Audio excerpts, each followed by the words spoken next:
Okay, so right now I'm at one of my favorite city spots. Okay, it's basically a landlocked old growth forest pretty much. I came out here yesterday with one of my friends and it was a great day and I didn't get a video of it and I regretted it. So I'm out here again today to try and at least partially replicate what happened the other day. Will it be a good day?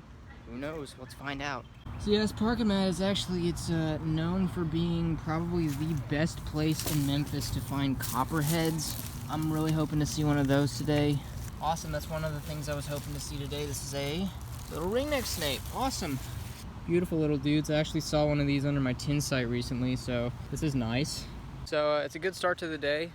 You know, it's nothing really rare or anything like that, but ringnecks are always a good one for me to see because how pretty they are. You know, look at that. I mean, they're a small snake, but damn, are they attractive for sure. Little ringneck snake, that's one of the things I was expecting to see out here. You usually get quite a few of these, so awesome. Let's let them go and see what else is out.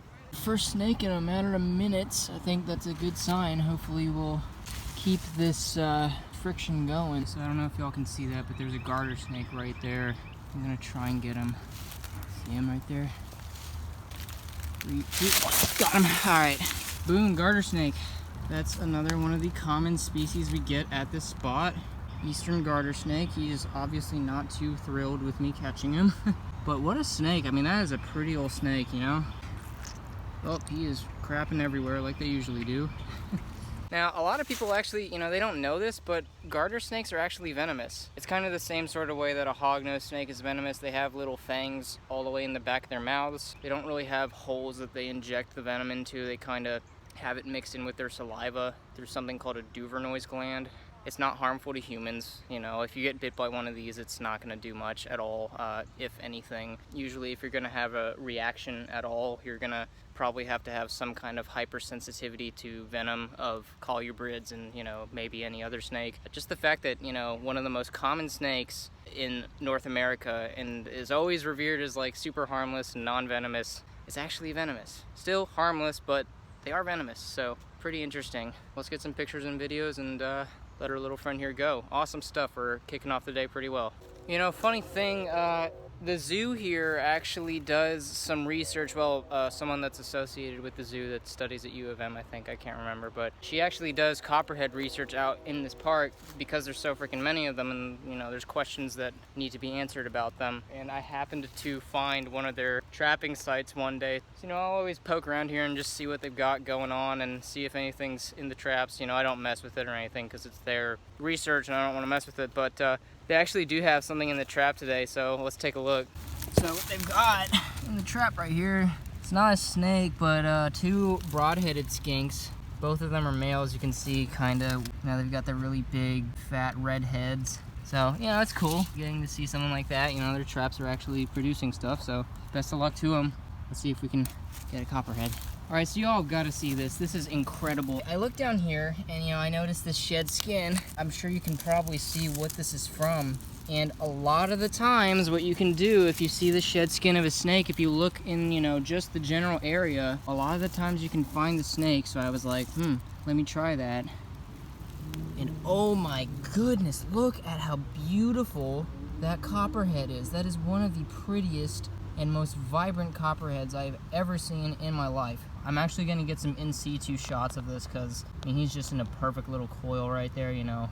Okay, so I just got done getting some pictures of this absolutely phenomenal copperhead right here. It didn't even blend in, okay? So like, it stuck out. Usually that is not how copperheads are, but this one, its shed skin is so fresh that its camouflage didn't even work. Okay, like that doesn't happen too often with copperheads in my experience. Like usually I have to look super hard for them, and that's the only way I'm gonna find them if, you know, I'm looking really hard because their camouflage is so damn good. I'll give you a few more close-ups of this snake right here. I'm probably not gonna mess with him. I'm just gonna leave him right here. I don't really want to disturb him too much. I mean, he seems pretty comfortable, wouldn't you say? I'd feel bad if I was messing that up for him, but well, I mean, that's 3 species so far. I mean, this has been a great day. All right, well, I'm gonna say bye to this guy and keep looking for stuff. All right, so literally what just happened, I saw this small pile of leaves on the ground, and I'm talking like, here's my hand. It's not that big, but you know, it was slightly bigger than it usually would be. So I was like, you know what, maybe there's a snake under it. So I lifted it up and look at that, another ringneck snake.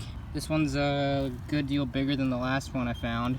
Not what I'm looking for now, not what I'm targeting. I'm hoping to get at least one other small fossorial species before I leave today. Still a cool find.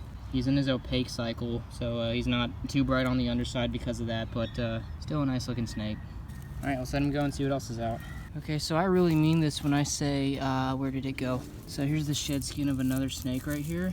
Always, always, always look in the area when you see the shed skin, because right up here, it's a weird place to find a garter snake, but there is a garter snake right here. Look at that. Wow, come here, buddy. That is hilarious. It's the second time I found a snake like that today.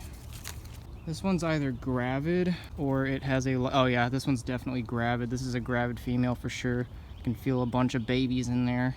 But that's the first time I think I've ever seen a garter snake up in a tree before. So that's interesting. When I saw it from below, and I at first, oh, okay, I'll let you go in a second. I was like, that's gotta be a rat snake if it's up in a tree like that, but it's a garter snake.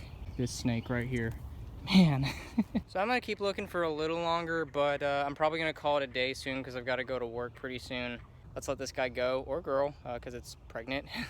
And I'll herp around for a little longer, but this may be the last snake of the day. We'll see. Oh, that was definitely not the last snake of the day.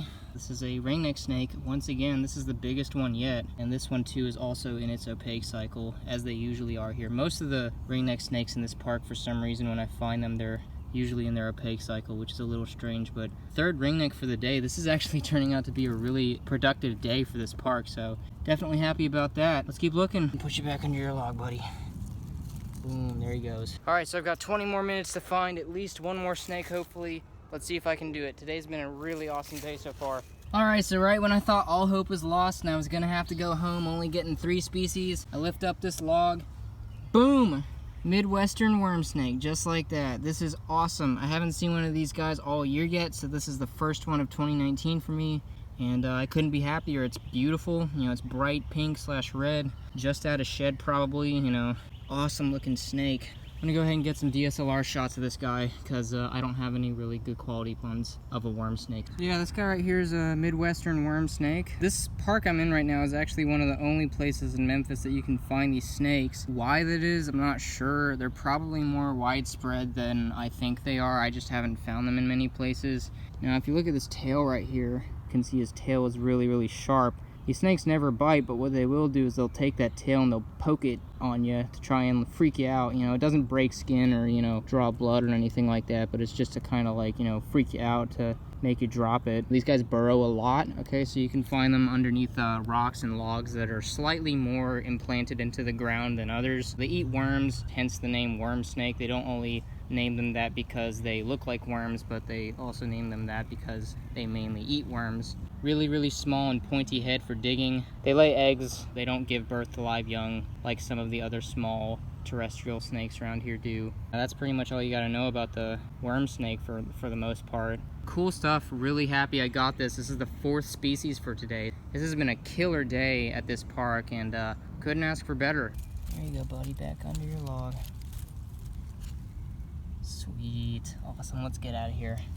Alright, well, I'm off to work, and I'll see y'all in another video soon. Hopefully even more snakes will be out then. Stay cool.